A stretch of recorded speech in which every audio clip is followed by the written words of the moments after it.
Bonjour à tous, je suis ravie d'être ici. Donc moi je travaille à l'Institut national de l'économie circulaire. C'est une association qui a été créée en 2013 par François-Michel Lambert, donc député des Bouches-du-Rhône, et qui a pour objectif de promouvoir l'économie circulaire et d'accélérer son développement grâce à une dynamique collaborative. Je dis dynamique collaborative puisqu'on fonctionne, on a un réseau d'environ 200 membres qui sont soit des entreprises, des collectivités territoriales, des associations et également des académiques et qui nous permettent de nourrir cette vision un petit peu globale de ce qu'est l'économie circulaire aujourd'hui en France. Et donc on travaille avec l'ensemble de ces adhérents à la production d'études, de publications pour nourrir les réflexions sur l'économie circulaire, à la mise en œuvre opérationnelle de l'économie circulaire en accompagnant à la fois les territoires et les entreprises dans leur stratégie d'économie circulaire, et enfin tout un travail très important, et c'est l'objet de cette table ronde, sur les affaires publiques et juridiques. Et donc l'INEC a joué un rôle dans la construction de cette loi et dans le suivi de l'application de la loi. Un rôle de plaidoyer auprès des institutions, puisqu'on a formulé des propositions qui ont été proposées à l'Assemblée, au Sénat sous forme d'amendements et qui ont été votées ou non. Mais voilà.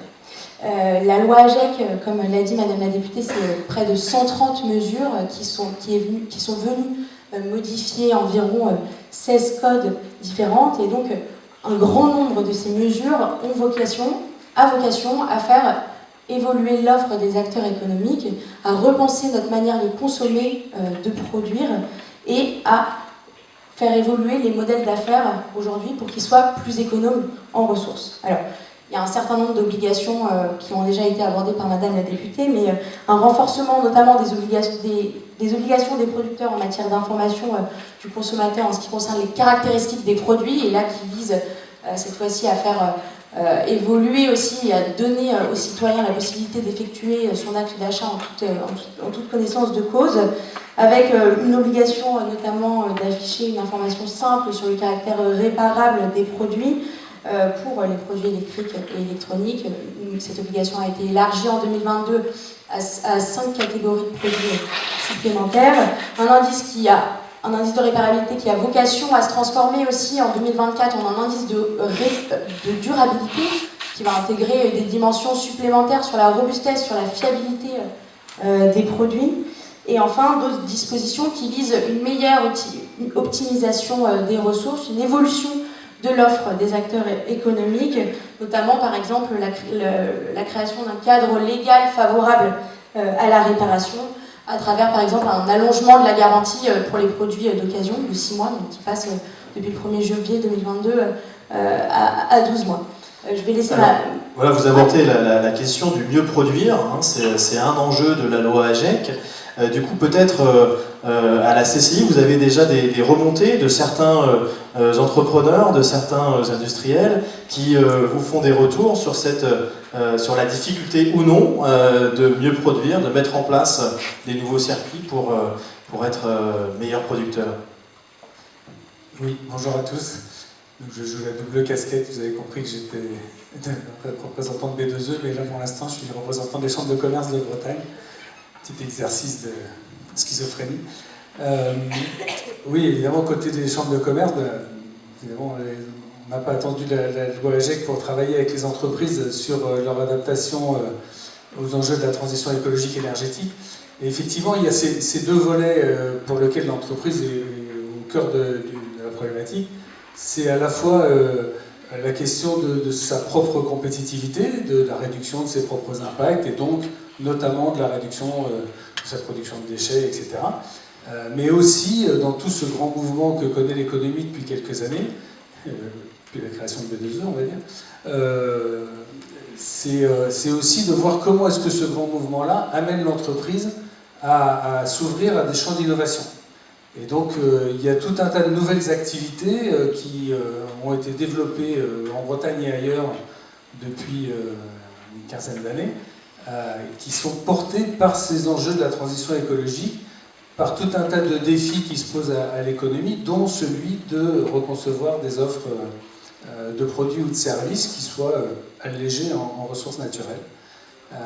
Et donc ça fait totalement partie des enjeux sur lesquels on accompagne les entreprises, notamment en Bretagne. La plupart d'entre vous connaissez le concours qui s'appelle Chrysalide Écoactivité, qui justement soutient et stimule et fait avancer, je ne sais plus à combien de centaines d'entreprises en Bretagne on en est qui participent à ce programme et qui développent des activités qui répondent à ces nouveaux enjeux. Et donc la loi vient en remettre une couche et nous remotive à continuer à travailler avec les entreprises sur ces sujets-là. Ça remotive ou il y a une appréhension, il y a une crainte, il y a des questionnements, il y a qu'est-ce que vous avez comme remontée? Alors, il y a un peu de tout parce que le tissu économique de la Bretagne est vaste et diversifié. Donc il y a ceux qui sont très motivés et qui en redemandent, j'en parlais, ceux qui sont positionnés résolument sur le champ de l'éco-innovation. Et puis à l'autre bout du curseur, il y a ceux qui sont au courant de rien. Les chambres de commerce de Bretagne ont fait une étude en 2020 pour essayer de comprendre quel était le niveau de compréhension, de connaissance, de compréhension et d'application de la loi AGEC auprès de l'ensemble des entreprises de Bretagne. Et le constat, c'est qu'il y en a plus de la moitié qui n'étaient pas au courant, qu'il y avait une obligation de tri. Et encore, ce 50%, c'est sur ceux qui ont bien voulu répondre. Et donc, comme c'était un questionnaire d'enquête en ligne, etc., il fallait quand même faire l'effort de répondre au questionnaire, etc. Et sur ceux qui ont répondu, il y a plus de 50% qui n'étaient pas au courant de l'obligation de tri posée par la loi AGEC, le tri 5 flux, 7 flux, etc. Et quand on zoome un petit peu, on s'aperçoit que quand on regarde les entreprises de moins de 10 salariés, la proportion passe à 2 tiers qui n'étaient pas au courant.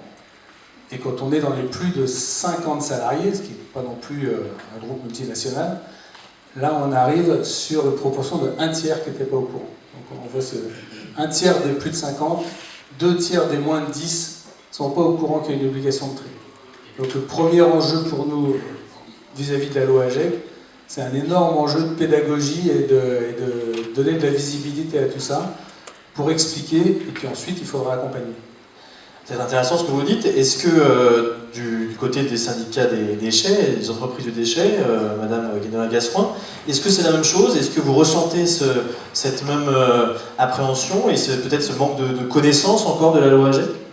Oui, bonjour à tous. Je suis effectivement ravie aussi d'être ici parce que ce sont des événements qui sont importants pour vulgariser. Et comme l'a dit Madame la députée, c'est une loi très technique. Alors tant pour les producteurs, les metteurs en marché de produits qui vont générer des déchets, hein, c'est bien de cela dont on parle aussi, que pour nos adhérents, que ce soit les miens, ceux de Fédérec ou d'autres organisations qui gravitent autour du monde du déchet et du recyclage.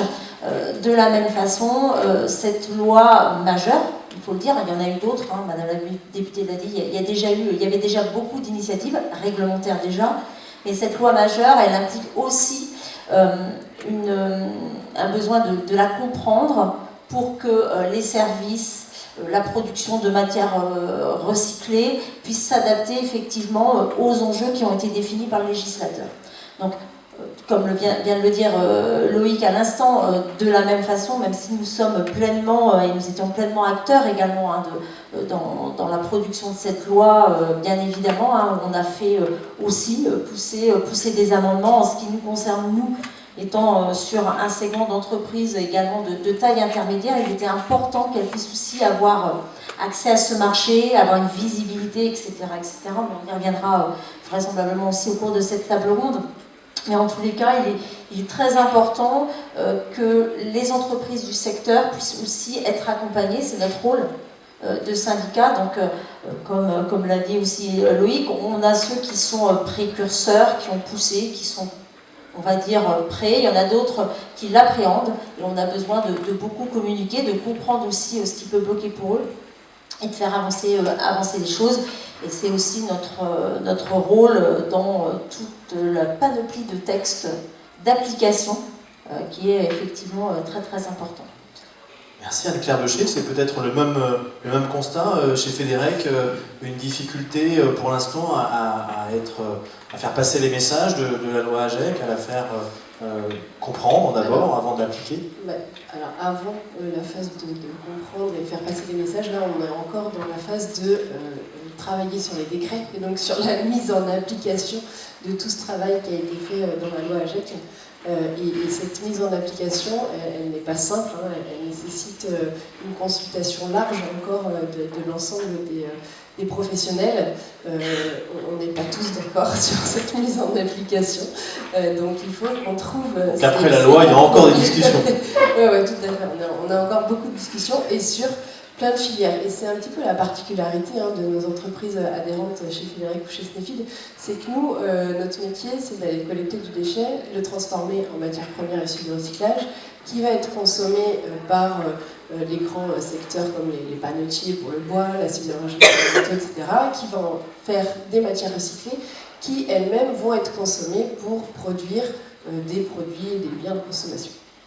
Et donc, tout ce travail, on le fait sur tous les déchets et toutes les matières de déchets. Donc en fait, on est à l'interface à la fois de toutes les filières de produits mis sur le marché et puis ensuite à l'interface de toutes les filières de recyclage et donc de consommation de ces matières recyclées. Donc a priori c'est une bonne nouvelle pour les acteurs, pour vos syndiqués, cette loi AGEC, et ils sont, oui. Voilà, vous pouvez nous faire des remontées de vos adhérents sur la façon dont les choses sont prises. C'est une bonne nouvelle et en même temps, nous parfois on a l'impression de se faire déposséder de notre savoir-faire et de nos compétences. Puisque finalement on voit l'arrivée sur on va dire la thématique économie circulaire de plein de nouveaux acteurs, les éco-organismes, les collectivités, les entreprises tout court, tout secteur confondu, qui trouvent que c'est une bonne idée et qui se disent qu'ils vont pouvoir s'y mettre et peut-être même s'y mettre tout seuls finalement, alors que nous, on est là c'est historique, hein, enfin nous chez Fidérec, la fédération a été montée en 1945 et les syndicats régionaux existaient précédemment, donc c'est vraiment une compétence qu'on a depuis très longtemps de savoir voilà, quels déchets, comment on transforme, quelle matière première issue du recyclage, quel consommateur, et voilà, toute cette chaîne, il y a vraiment une compétence forte qui nécessite aussi de faire appel à nos entreprises. Il y a un nouveau marché qui est en train de se créer finalement, avec des startups plus jeunes, plus dynamiques, plus flexibles. Mais on n'est pas contre le nouveau marché, on veut juste continuer à exister, et ça c'est important pour nos entreprises, et c'est aussi par rapport à toute cette problématique-là qu'on essaye de faire en sorte que les décrets qui vont être publiés maintenant prennent en compte aussi l'existant et les entreprises qui sont déjà sur le territoire. Et concernant ce produire, ce que je voulais dire, c'est que pour nous, il y a vraiment deux enjeux importants, et c'est un enjeu qui est en amont et un enjeu qui est en aval. L'enjeu amont, ça va être finalement l'incorporation de toutes ces matières premières, de toutes ces matières recyclées, puisque finalement, collecter, trier, recycler, super, mais en fait, qu'est-ce qu'on fait? On produit des matières recyclées in fine, qui, si elles ne sont pas consommées, si elles ne trouvent pas de marché, finalement, la roue de l'économie circulaire ne tourne pas. Donc il y a vraiment besoin de développer cette offre et ces débouchés pour les matières recyclées. Et c'est ça qui va tirer toute la chaîne du recyclage et donc tirer aussi la partie collecte des déchets. Donc voilà. Et puis un enjeu en aval, puisque finalement dans la réflexion au moment de la production et dans la réflexion de l'éco-conception notamment, il y a vraiment besoin d'être plus conscient que ce qu'on va mettre sur le marché, à un moment, ça va arriver en fin de vie, et il faut s'assurer de la recyclabilité de ce produit qui est mis en fin de vie. Alors c'est pas juste l'emballage, hein, c'est le produit lui-même également. Et on sait bien et on voit bien, on a des travaux en cours au sein du CSF Déchets sur la recyclabilité, que c'est une notion complexe qui du coup touche une vingtaine de thématiques différentes, qui va aussi bien de l'environnement économique, des acteurs, des opérations qui sont nécessaires pour toute cette recyclabilité, de la connaissance, de la compétence, de l'information consommateur, enfin voilà, et tout ça, ça interagit. Donc il va falloir aller analyser cette recyclabilité pour plein de produits et dans plein de secteurs. Donc il y a encore beaucoup de choses à dire. Rémi Delage, je me tourne vers vous. Vous êtes un représentant de l'État, si on peut dire, et donc la question a été posée tout à l'heure sur ce mieux produire. il y a également la question des contrôles qui vient vite sur le devant de la scène. Et forcément, même si Madame la députée nous l'a dit, il ne s'agit pas d'être un policier, il s'agit quand même d'avoir des sanctions, même si le but de la loi est incitatif, il y a quand même un volet de sanctions. Est-ce que vous pouvez nous en dire plus concrètement sur vos interventions en entreprise qui donc visent à contrôler ce qui se fait ou ce qui ne se fait pas en matière de recyclage notamment? Alors donc, je suis aussi ravi d'être là, à participer à cette journée. C'est toujours intéressant de parler de la loi AGEC ensemble. Alors j'imagine que certains au moins d'entre vous connaissent ma structure, donc l'ADREAL, Direction régionale d'environnement, engagement, logement.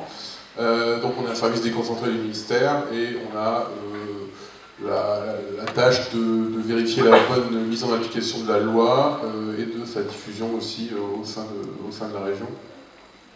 Donc effectivement, pour réagir à une phrase de tout à l'heure, on est quand même plutôt du côté du bâton que de la carotte. La carotte étant plutôt la mission de l'ADEME, carotte financière que vous connaissez, j'imagine, également. Alors après, nous, on agit surtout sur le côté aval de la filière. On est assez peu présent sur tout ce qui est prévention, tout ce qui est éco-conception. Nous, on agit plutôt sur la gestion du déchet. Et on a aussi, en fait, on a accueilli la loi AGEC avec bienveillance, puisque forcément, on sent que ça va dans le bon sens. Mais on a aussi accueilli le nombre impressionnant de décrets d'application.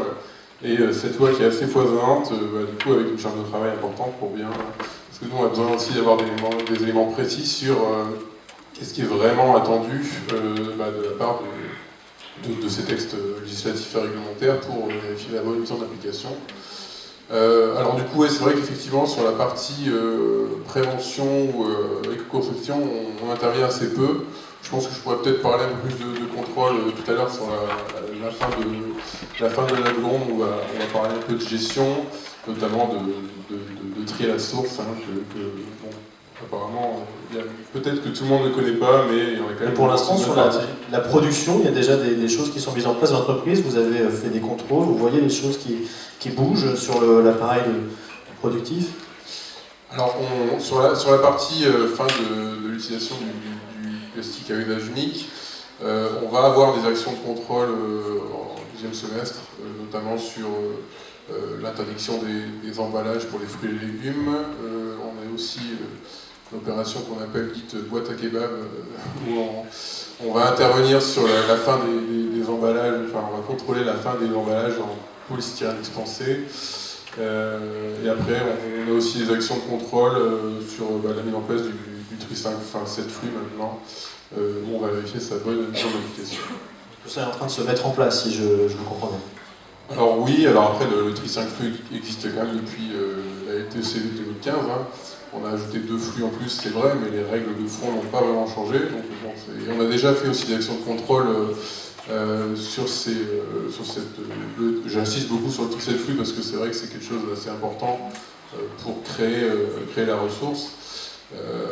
Mais on a déjà eu des contrôles sur ces sujets-là, notamment dans les fast-foods. Simon Lietto, je me tourne vers vous pour finir sur cette partie du mieux produire, qui est un volet de la loi. L'économie circulaire fait partie des solutions souvent mises en avant. Vous défendez les intérêts de l'économie circulaire. Aujourd'hui, où en est-on dans l'économie circulaire? Il y a certaines entreprises qui font partie de l'économie circulaire qui sont en plein boom. Il y a Nuits en Lumière. Aujourd'hui, vous êtes là pour nous en parler. Quel est comment vous sentez la dynamique dans les entreprises qui sont engagées dans l'économie circulaire? Alors moi, je dois dire que je suis arrivée à l'INEC il y a environ 2 ans et demi. Et depuis 2 ans et demi, déjà, on voit une évolution, mais qui est assez impressionnante. On est davantage sollicité par les startups, par des grands groupes qui souhaitent davantage aller plus loin, intégrer cela au sein de leur stratégie. Donc ça, c'est quelque chose qui est vraiment en cours. On a la chance d'avoir en France beaucoup d'entrepreneurs, de PME qui développent des solutions pour préserver la ressource et qui sont mises en lien avec ces grandes entreprises qui cherchent des solutions pour améliorer leur processus de production, d'industrialisation. Et effectivement, on voit qu'il y a vraiment cette transition qui est en train d'être effectuée vers des modèles d'affaires qui sont plus vertueux, On a notamment produit une étude sur l'industrie circulaire qui met en avant tous ces business models. Et les entreprises, en fait, ont cette obligation, elles voient ça aussi comme une opportunité d'effectuer la transition, parce qu'aujourd'hui, malheureusement, il y a des difficultés d'approvisionnement, des pénuries qui poussent également ces entreprises, ces acteurs économiques à trouver de nouvelles solutions aujourd'hui pour préserver la ressource. Vous êtes à la transition entre le mieux produire et le mieux consommer. Vous voulez réagir à Pierre Locher? Je voulais juste faire une précision. Il y a un levier important qui a été introduit dans la loi AGEC, je crois que c'est l'article 62, oui c'est ça, qui est l'éco-modulation. L'éco-modulation, c'est nouveau, puisqu'en fait, aujourd'hui, il y avait déjà ce qu'on connaît, les éco-contributions. Donc, c'est la petite étiquette en bas de nos produits, notamment les produits électrotechniques. Vous payez 0,50 € pour la fin de vie du déchet. Bon, finalement, sur un achat qui va représenter 200 €, c'est vraiment un tout petit montant, donc ça ne va pas nous décider d'acheter ou de ne pas acheter le produit. Et l'éco-modulation, c'est une autre façon de mettre en avant les bénéfices environnementaux du produit, ou de mettre un malus sur des produits qui n'auraient pas justement ces bénéfices environnementaux. Ça peut aller jusqu'à 20% du prix de vente du produit. Donc c'est un travail qui va devoir être fait par les metteurs sur le marché. C'est un travail qui va être fait aussi en partie avec les éco-organismes, mais c'est aussi une modulation qui pourrait être imposée par l'État si l'État se rend compte que sur telle ou telle filière de produits ou de recyclage, on n'atteint pas les objectifs qu'on s'est fixés. Donc c'est vraiment un levier qui va être important et qui va se mettre en place au fur et à mesure. Vous voulez compléter? Oui, juste pour compléter effectivement les propos d'Anne-Claire, la loi AGEC a effectivement donné l'opportunité d'avoir un certain nombre de leviers donc sur ce sujet. Alors, je le rappelle, ça a été très bien dit tout à l'heure par Madame la députée, et redit aussi, bien entendu, la loi AGEC, c'est aussi une véritable opportunité, effectivement, pour un certain nombre d'acteurs, ceux que je représente bien évidemment, mais pas que, de changer un certain nombre de modes de prestation de services, de production, de produits. L'éco-modulation, comme le disait Anne-Claire, c'est un des leviers, donc à travailler ensemble, bien évidemment, en concertation, bien entendu, mais ça permet d'intégrer ce sujet de réellement éco-concevoir les produits. Il y en a eu un autre qui a été aussi, et une des premières mesures, c'est celle d'intégrer des taux d'incorporation obligatoires. Donc on l'a évoqué, ça a été évoqué, je pense que ça a été également très bien relayé pour les bouteilles plastiques de boissons, effectivement, des échéances. Alors c'est même au niveau européen, j'ai envie de dire, ça n'est pas que, et d'ailleurs ça ne doit pas, je pense, être que franco-français, bien évidemment, il doit y avoir ce rayonnement au-delà. Et c'est véritablement un sujet européen, mais justement, on a ce levier-là aussi d'impulser au niveau réglementaire cette tendance, et elle est effectivement mise en marche. Ça a été effectivement 2025-2030 avec, si je ne me trompe pas, 25% d'incorporation de plastique recyclé pour 2025 et 30%, je passe sous le contrôle de Juliette ici, en 2030. Ça fait partie effectivement des leviers et ça se construit avec les metteurs en marché et effectivement le monde du recyclage.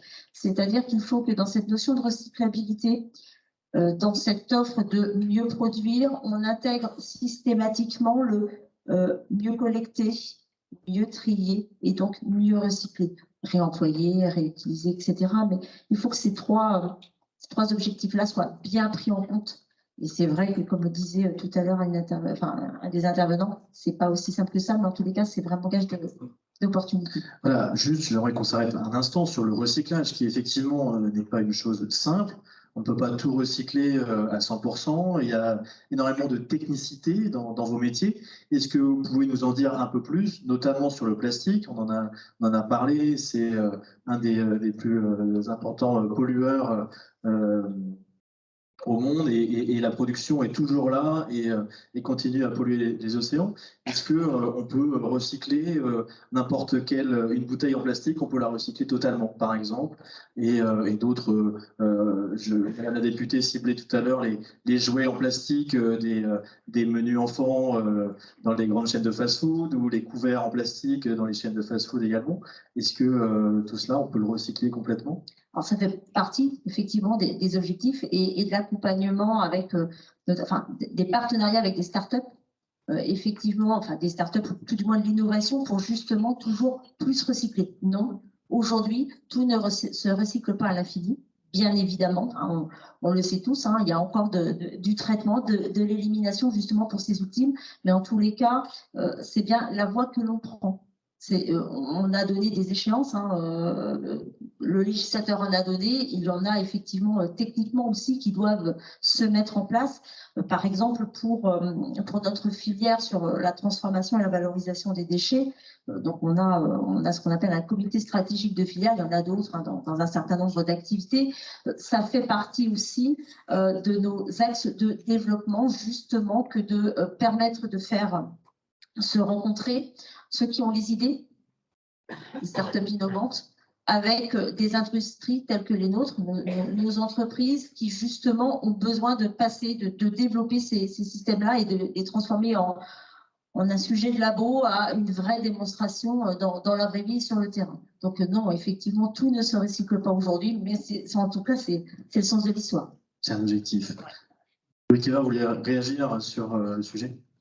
Oui, parce qu'on voit à travers les réactions des uns et des autres que clairement, le passage de l'économie linéaire à circulaire fait qu'on ne peut plus saucissonner comme ça en disant les producteurs d'un côté, les recycleurs de l'autre, les consommateurs d'un troisième. Ça se boucle. On le voit au niveau des chambres de commerce quand on accompagne des projets de création d'entreprise. On voit de plus en plus régulièrement arriver des projets qui sont collaboratifs. C'est-à-dire qu'on voit arriver des équipes qui viennent créer des projets. Ça va donner lieu à la création ou la diversification ou le développement de 1, 2, 3, 4 entités, peu importe. Là-dedans, il peut y avoir un professionnel du recyclage qui va amener sa pierre à l'édifice sur son cœur de compétences. Quelqu'un qui va développer son éco-conception et qui va concevoir un produit et le mettre sur le marché. Et quelqu'un d'autre qui va le réutiliser ou récupérer le produit en fin de vie pour permettre peut-être au premier acteur de le récupérer pour le remettre dans la boucle, etc. On voit de plus en plus se développer des approches collaboratives. Ça correspond aussi à une logique qu'on retrouve plus largement dans le développement des démarches RSE. Madame la députée disait que la loi était mûre parce qu'elle arrivait à un moment où la société en avait envie. Et on comprend aussi pour les entreprises que la société est en recherche de sens, qu'elle a envie d'avoir des entreprises responsables. Donc tout ça fait un tout homogène dans lequel les entreprises viennent développer des logiques d'éco-conception. Alors le mot éco-conception, quelquefois, a été très utilisé par des gens qui ont une approche un peu technologue, mais globalement, on peut parler d'éco-design de produits et de services, c'est la même chose. C'est concevoir plus intelligemment pour éviter d'avoir à se poser des problèmes trop compliqués de réutilisation, de réparabilité, etc. Donc l'éco-conception, forcément, c'est un gros sujet dans les entreprises de plus en plus, même si elles n'utilisent pas forcément ce mot-là. Mais il y a aussi un gros sujet qui est globalement la question des achats responsables. On n'a pas encore parlé de la commande publique, mais pour la commande des entreprises, c'est pareil. Il y a une redéfinition de quels sont les critères d'achat pour alimenter, pour m'approvisionner des matières, des produits et des services dont j'ai besoin pour développer mon activité sur le territoire. Donc, c'est un grand volet, on ne peut pas le développer aujourd'hui, mais c'est un élément très important. Et puis, il y a un troisième sujet qui est l'engagement de l'entreprise pour proposer des produits ou des services à des clients, que ce soit du grand public ou des entreprises ou des collectivités, de telle sorte que ces produits ou ces services aident le client à faire évoluer ses propres usages. Lui donner les moyens au client d'avoir des usages sobres, que ce soit dans le bâtiment, que ce soit dans la mobilité, que ce soit dans peu importe. Ça fait aussi partie de ce paysage circulaire où l'entreprise finalement est amenée à interagir avec ses fournisseurs à travers les achats responsables, avec ses clients à travers cette incitation aux usages sobres et elle-même avec son éco-conception. Et il doit maintenir son niveau de résultat, son niveau de bénéfice, sans quoi, bien sûr, évidemment, l'entrepreneur ne va pas choisir la solution d'économie circulaire. C'est un enjeu aussi. Ah oui, mais c'est un enjeu qui s'approche dans une logique de performance globale. un terme cher aux gens du CJD. On est vraiment dans une démarche de RSE où la performance globale doit être à la fois économique, mais pas que, et d'être au meilleur compromis, on va dire, de satisfaction de l'ensemble des parties prenantes de l'entreprise. Et l'économie circulaire s'inscrit complètement dans cette logique de RSE. Donc on a le mieux produire, on l'a vu, le mieux consommer, tout ça se mélange à travers l'économie circulaire, le besoin de performance des chefs d'entreprise, la nouvelle utilisation des déchets, et on l'a abordé rapidement, mais effectivement, il y a le public qui qui met en place des procédés et qui lui-même fait appel à des entreprises pour mieux recycler les déchets. C'est aussi incitatif et ça part peut-être d'organismes publics. Allez-y, Juste pour mieux comprendre la question, au niveau du public ou de l'information du consommateur, effectivement, on se rend compte que la loi AGEC introduit de nouvelles dispositions qui vont permettre de mieux orienter les déchets en fin de vie.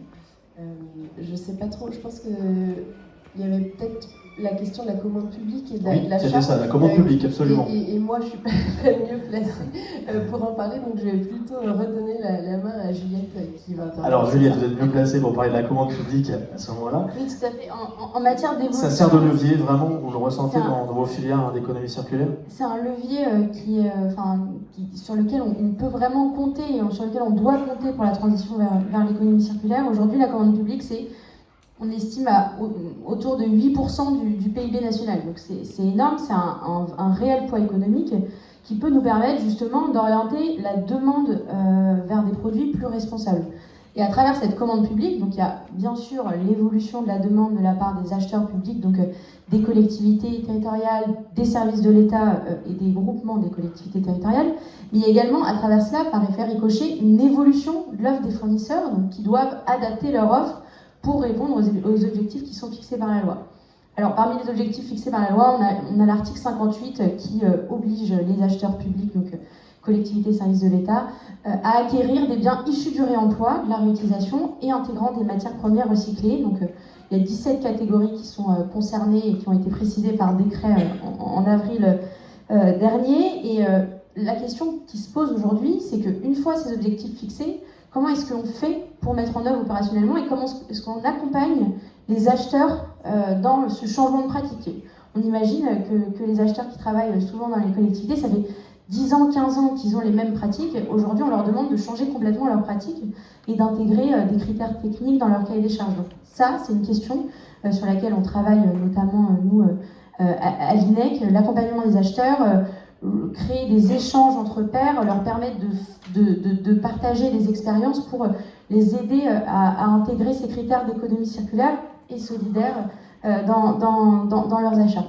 Et enfin, un dernier point peut-être, c'est aujourd'hui le décret qui est sorti l'année dernière en avril manque peut-être d'une certaine concertation un petit peu plus poussée entre les acteurs. Et donc, il y a des grosses problématiques pour les acheteurs aujourd'hui de répondre aux objectifs qui ont été fixés. Et pour cela, la loi prévoit également une évaluation de la mise en œuvre de cet article, qui est menée par le Commissariat général au développement durable, qui fait partie du ministère de la Transition écologique, et que l'on accompagne, nous, à l'INEC, justement, sur l'évaluation de l'offre des fournisseurs, qui doit évoluer et être en accord avec la demande, au risque d'avoir des difficultés d'approvisionnement pour les acheteurs publics. À l'Adréal, il y a justement ce côté public que vous représentez, et puis cette notion de sanction, entre guillemets, dont on parlait. Est-ce que vous pouvez nous en dire un peu plus sur le niveau des sanctions, sur... voilà, est-ce que je vous pose une colle? Non, mais alors, pour quel... Je ne sais pas, pour le niveau des sanctions, par exemple, quand une entreprise ne se met pas à suivre le recyclage et n'est pas dans ces dispositions-là, que vous constatez qu'il y a un problème? Alors, il y a des sanctions à la fois pénales, des sanctions administratives. Sur les sanctions pénales, ça dépend de ce que le procureur jugera. Effectivement, c'est cadré. Administrative, du coup, c'est le préfet ou le maire en fonction de la taille de la structure. En fait, je connais pas mal je connais les sanctions plutôt sur les obligations de tri à source, les obligations de gestion de déchets filière aval. sur l'obligation d'incorporer de la matière première recyclée ou je ne suis pas sûr qu'il y ait beaucoup de choses encore. Enfin, en tout cas, nous, au niveau de l'ADREA, on n'intervient pas trop là-dessus. En tout cas, peut-être qu'à l'avenir, ça arrivera, mais pour l'instant, on n'est pas trop sur cette partie-là, un peu amont du sujet, quoi. Et concrètement, du coup, sur la partie aval, maintenant, du sujet, justement, ça peut aller, alors je crois que, enfin, ça dépend si c'est une contravention ou un délit, mais ça peut aller jusqu'à 75 000 € devant l'emprisonnement. Pourquoi, par exemple Alors, qu'on comprenne bien, parce que niveau c'est du vrai délit. qu'il y a beaucoup de choses dans cette loi et qu'on comprenne aussi que on a besoin de repères et que c'est incitatif, mais il y a aussi un volet plus qu'incitatif, puisqu'il relève de la sanction. Alors, je vous invite à regarder le L541-46. J'ai pas exactement la liste des délits qui sont cités là-dedans, mais bon, je pense pas que.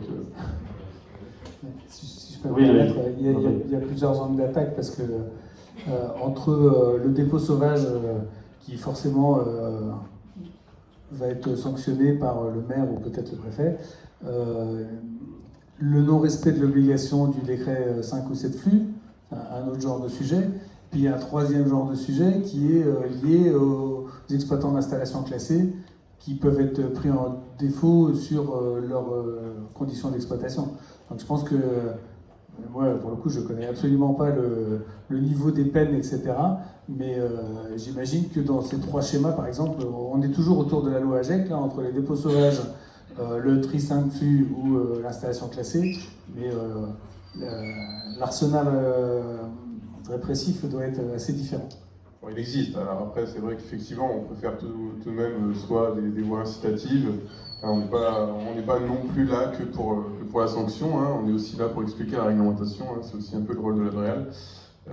Voilà, on n'est pas tout de suite à sortir le bazooka. Hein. Des fois, on peut être compréhensif aussi. Hein. Et donc les métiers du recyclage, en tout cas, vont être un enjeu majeur pour l'application de cette loi. Et je voudrais peut-être que ce soit vous qui concluez cette table ronde qui touche à sa fin avant d'avoir quelques minutes de questions-réponses. Mais voilà, le recyclage, c'est un enjeu important, évidemment. Oui, pardon. Je vais peut-être me permettre juste un peu d'élargir le sujet, parce que là, on parle beaucoup de recyclage, mais bon, le traitement du déchet, hein, ça va de la collecte, du tri, ensuite du traitement. On parle beaucoup de recyclage, mais il faut aussi avoir en tête de ce qu'on peut faire des matières qui ne peuvent pas être recyclées, alors soit par leur nature, soit parce qu'actuellement, c'est pas les conditions économiques qui sont là. Et je veux que tout le monde ait bien conscience en fait qu'il y a un mur qui arrive là, en 2025, je voulais en parler. En fait, on a des réductions assez importantes sur les possibilités d'enfouissement. En 2025, on n'aura plus le droit d'enfouir que 50% de ce qu'on faisait en 2010. Donc ça, c'est une incitation de par un objectif réglementaire. Il y a aussi une autre partie de ce mur, en fait, qui est l'incitation économique. Hein. J'imagine que vous connaissez tous le terme de TGAP, avec l'augmentation très très importante de la taxation sur l'enfouissement. Donc vous avez à la fois cette obligation réglementaire, enfin, en tout cas un cadrage réglementaire, et ensuite c'est aussi cette incitation économique à avoir, on va dire, une gestion plus vertueuse des déchets. On parle beaucoup de recyclage, mais il y a aussi autre chose, c'est la valorisation énergétique, on n'en a pas parlé. On ne peut pas effectivement tout recycler sous forme de matière, ou alors encore mieux réemploi, prévention bien sûr, mais il y a aussi toute la partie valorisation énergétique, hein, par préparation par exemple de CSR, etc. Et c'est là aussi où le tri 7 flux est important. Hein. C'est que effectivement on va essayer de collecter séparément des matières qui peuvent être recyclées matières, mais il y a aussi les autres matières qui ont une valeur énergétique et qu'on doit aussi séparer des autres déchets. Hein. C'est aussi ça, hein, l'objectif du tri à la source des 7 flux. Voilà, donc je voulais un peu élargir ce sujet parce qu'on parle beaucoup de recyclage, c'est vrai que c'est plus important, mais il y a aussi la valorisation énergétique, parce que le mur de l'enfouissement, il arrive très très vite et ça va poser des gros problèmes financiers et réglementaires. Oui, donc, je confirme que ce voilà. sont des enjeux très importants. Donc à la fois cette réduction de l'enfouissement qui a été définie dans la loi de 2015 et qui, du coup, nous contraint tous à revoir notre façon de produire, de consommer et de gérer les déchets qu'on produit. Et donc nous, industriels du recyclage, on s'évertue de faire un tri de qualité et de plus en plus de qualité dans l'objectif d'extraire toujours plus de matières valorisables. Comme je le disais tout à l'heure, on reboucle avec le mieux produire puisque finalement il faut qu'il y ait des débouchés pour ces matières valorisables, donc il faut qu'il y ait une consommation de ces matières valorisées. Et il faut aussi des débouchés, comme vous le disiez, pour les matières qu'on ne pourra pas envoyer en valorisation matière. Donc, le développement de filières de valorisation énergétique. Et ça, c'était défini dans l'article 110 de la loi AGEC. Voilà, il est l'heure de conclure cette table ronde. Merci à tous d'avoir été parmi nous, de nous avoir éclairé sur... Merci de votre éclairage sur la loi AGEC.